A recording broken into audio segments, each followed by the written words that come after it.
Hey everybody, it's Tracy Brinkmann and welcome to another episode of Your Success at Last Tips to Improve Performance. I actually got a suggestion. Here's what's really funny. And I have a number of friends, former co-workers and associates that listen to my programs and occasionally, send me emails, drop me comments, shoot me a Facebook message. And here recently, as you've all heard, I've been asking for everyone to give me some suggestions on to rename the show, and even offered up a little prize. And here's something that almost makes me giggle when I think about it. I've gotten one suggestion, and that suggestion has come from my ex-wife. It makes me giggle.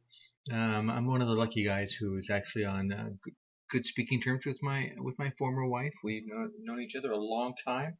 Met her back, my goodness, 1980, 81, I believe it was. She'll probably send me a message on Facebook and tell me exactly when it was, all the way down to the date.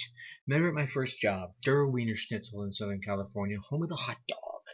Those of you who have lived out there and know the place, you know what I'm talking about, the big old A-framed restaurants. We used to work the evening, and that was a fun job. We had lots of good times there. Spent many a night closing with the radio blasting, rocking out.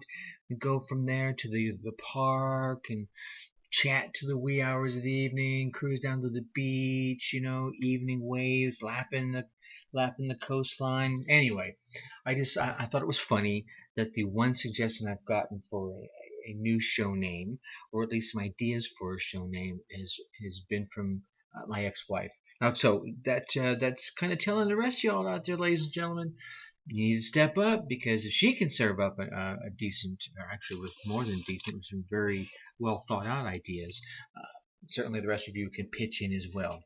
And that's an offer for a little reward. I'm not going to tell you what it is. It's still on the table. So let's start off. And let me, for the purpose of full disclosure, I know as you're listening to this, it's not Friday. Technology in its infinite, glorious wisdom is wondrous. It does lots of wonderful things for us. You're able to automate a lot of things, which I try to take advantage of as much as possible, doing these little recordings, automating the release of it so that you can get it as quickly as possible. But automation has been failing me this week, as you'll probably notice that some of your shows got to you later than usual, and Friday didn't get to you at all, because here it is, Sunday evening, and I'm having to re-record it, and I'm saying it like it's Friday for those of you that are listening later. Maybe come into this late in the game and you're just listening to Monday, Tuesday, Wednesday, Thursday, Friday, so it all kind of flows together for you. So I'll say thank God it's Sunday, Anyway, back to the show. Back to your live program. Hey, Tracy, back to you. I want to start off with the question. Right? And this is the one I want you to think about. I mean, and let's review the questions we've asked so far this week, because they all kind of flow together. Monday we asked not only how do you feel, but how do you want to feel? Just get a little. We're going to pause for a moment and ask you to recognize what's going on inside you, and how is it you'd like to change that, right? On Tuesday, we go through the question of, again, it's a little more intro, and these are really all inner reflection, but on Tuesday, we talk about how are you using your talents, right? I mean, you have them. How are you using them? And on last Tuesday, I chatted briefly about whom you can ask to get some better ideas of those questions. Wednesday, right? What do you want and or need to change? No, there's always something we want or need to change, even a little bit, right? Our attitudes, actions we're taking, who knows what it could be. Yesterday, which would have been Thursday, for those of you who are listening from Thursday to Friday, and again, it's really Sunday. Anyway, I won't confuse that anymore. On Thursday, what do you really want? This is kind of a preface to your goals. What do you really want out of your life? What do you really want to do? Where do you want to go? What do you want to be? How do you want to feel? See how this all kind of connects together? And actually, this Thursday, we actually went through a little bit of a clarifying factor on goals, really. I went into the 3 vital rules of success, and one of those was defining clear goals, and I gave you some 3 actions on the back end of that, which is all a setup for today. And today becomes, the question of the day is, Have you laid the groundwork? Right? Have you done your prep work? Are you ready for what you want? If you and of course, if you've taken the question to answer, taking the time to answer the questions, and you know how you feel and how you want to feel, it gives you an idea what steps you need to take that, right? To do that, how are you using your talents, right? Where do you want to go? What do you want to do? So that's all laying the groundwork. That's all, as another person I listen to calls it, doing your homework, right? It's doing the legwork, doing all the prep work, laying the foundation, laying the groundwork, so that you can have the changes that you want, so you can have the goal, you can accomplish the goals you want to accomplish, you can have the dreams that you want, you can have all the wonderful things that life has to offer that you're willing to go after. Um, but you'll have to take the action. You'll have to lay the groundwork. You'll have to take the action to take the next step, take the next step, take the next step, and then rinse and repeat, right, over and over again. So today, on our topic of goals, we're going to talk about challenging and achieving. One of the organizations I worked for had a really cool thing about keeping people focused on their goals. Of course, in corporate world, there's so many things to do, right? There's the daily activities you're doing, just running the day-to-day business, and then there's reviewing the last months, the last years, even the last week, or just yesterday's business, and then reacting to it. And then there's where the corporation wants to go, and what your role inside of that is, whether you're an on-the-ground person, a salesperson, a manager, a director, a VP, or a president. You need to be focused. And the organization I work for called this their blue chips. And if you think about it, if you ever played poker, you notice there's red, white, and blue chips. And each one of those chips have a different denomination. They're worth more. Well, the blue chips are always worth the most. And I want your goals, your big life dreams, right? Your big, hairy, audacious goals, your BHAGs, as I've heard them called, or your major definite to purpose to be your blue chip. Always come back to, am I focused on my blue chips? Right? And your blue chips are going to be your challenging and achievable goals. And they got to be both. And the reason they have to be both, because to be effective and motivating, your goals, they have to offer you a challenge. I mean, okay, let's be honest. If you set a goal and it's really not all that challenging, it's pretty easy as you start off. You'll have some motivation as you start doing things. But what's going to happen is, as you begin to achieve a little bit, and you do it with very little effort, well, the challenge, the excitement wanes with the lack of challenge. I mean, because here it is. Someone tosses you a football. If you're standing down on the football field, right? You're at Dodgers. I almost said Dodger Stadium. Tracy's, ladies and gentlemen, I do know the difference between the Dodgers and football. The Dodgers are baseball. If you're down at Dallas Stadium, right, at Cowboy Stadium, someone throws you a football. You're standing on the 10-yard line.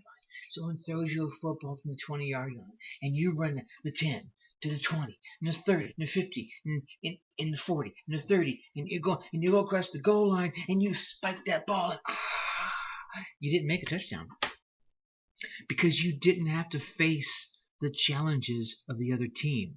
Sure, it might be exciting because you're at that particular stadium. You can imagine it, but it's really not exciting. There's no challenge to it. So if your goals have no challenge, then your motivation is going to wane, and pretty much the excitement is just going to disappear, and you're going to stop doing things for it. If you're not motivated, you say, okay, you're left with no interest in the goal. So you have to create goals that are going to stretch you. I don't want you to stretch too hard, but certainly I want you to push your limits a little bit. So if you're weightlifting or you're working out, you're going for a jog, right? And you're used to jogging a mile, making a mile and a quarter. Stretch it a little bit further, or make that mile a little bit faster. You've been doing your mile in 10 minutes, do it in 9 minutes. Whatever it is, stretch yourself a little bit further. Hey, now I want it to be achievable, because on the flip side of making your goals challenging, you've got to be achievable, right? I mean, if you're doing something like I'm doing and writing a book, and you said to yourself, I'm going to write two pages a night every single night until it's done. Very reasonable. little bit of a challenge because you got lots of other things going on in your life, so it keeps you motivated. It's an achievable level. Don't change that to say, I'm going to write 50 pages a night, right? Because that's going to just, whoa, that's not really reasonable, and that's going to really build this frustration or this fear or this stress, and it's going to keep you from working towards it. So you really have to be able to look at the situation honestly and plan accordingly. See, with an increased amount of effort, could you achieve your goal? If not, bring it down just a little bit, right? I can't do 50 pages in a night. That's just ridiculous. Heck, at today's rate, I probably couldn't do 50 pages a day. Okay, let me step back. I probably could, but I won't, because I get that far into it. I'm going to get burnt out, which is another factor you need to consider, right? If you're doing running, go back to the earlier analogy, right? I'm going to run, I'm going to run, I'm going to run, I'm going to run. There's a certain point where you can't do that mile any faster. You're just not ready for it. You might have to do some other training, some more enhancements, and build some other skills. If you get it down to, 5 minutes, and I don't know what miles are run because I'm not a runner, at some point you're going to reach a point where your body's going to be so stressed it's not going to be beneficial. So 3 things to walk away from today is have blue chips. Focus on your blue chips. What's the big thing? And really cool thing about using that catchphrase is it's easy to remember, right? It's like major definite purpose and blue chips. And if you're facing a decision, a big decision, you can always look back and say, how is this going to affect my major definite purpose, right? Is this going to take away the focus from my blue chips? And if it is, then it's an easy answer. No, right? If it isn't, if it's going to add to it, well, then it's probably still an easy answer. Yeah, right? If your goal is to live at the beach and listen to the waves, right? And someone wants to sell you a house up in the mountains, I'm not quite sure those two mix real well. Maybe you go back and forth between the two. I don't know what it is, but you get the idea, right? So make your goals challenging. Make them stretch you a little bit. And you could even go so far as to set what you think is a reasonable goal, and then set yourself a stretch goal. So now you're shooting for that stretch goal, but you know that reasonable goal is still there, and you can go for them both at the same time. Hey, I'm going to try and do 3 pages a night, but I'm going to do at least 2. So you could be in the groove. I'd be in the groove. I'm writing. Oh yeah, I got my page and a half in there. Got my second page, and I'm feeling the flow. I'm going to go for the stretch. Yeah. So you can try something like that, but don't make them ridiculous, right? Make them achievable. Stretch yourself, but don't burn yourself out. Stretch yourself. Don't demotivate yourself by overcommitting to yourself. Right? It could be anyone else. It could just be yourself, because it really is going to demotivate you. It's going to stress you out. Then you're not even going to take any action. And guess what's going to happen with that? Yeah, that's right. Nothing. Nothing's going to happen. And that's the worst thing in the world. I'd rather have failure than nothing at all. Seriously, I'd rather try something and fail, because that's a result. I can react to a result. I can't react to nothing. Because if I don't do anything, I get nothing in return. Go figure, right? So, been a busy week. Hopefully I got this technology thing fixed for you, so next week isn't going to be messed up.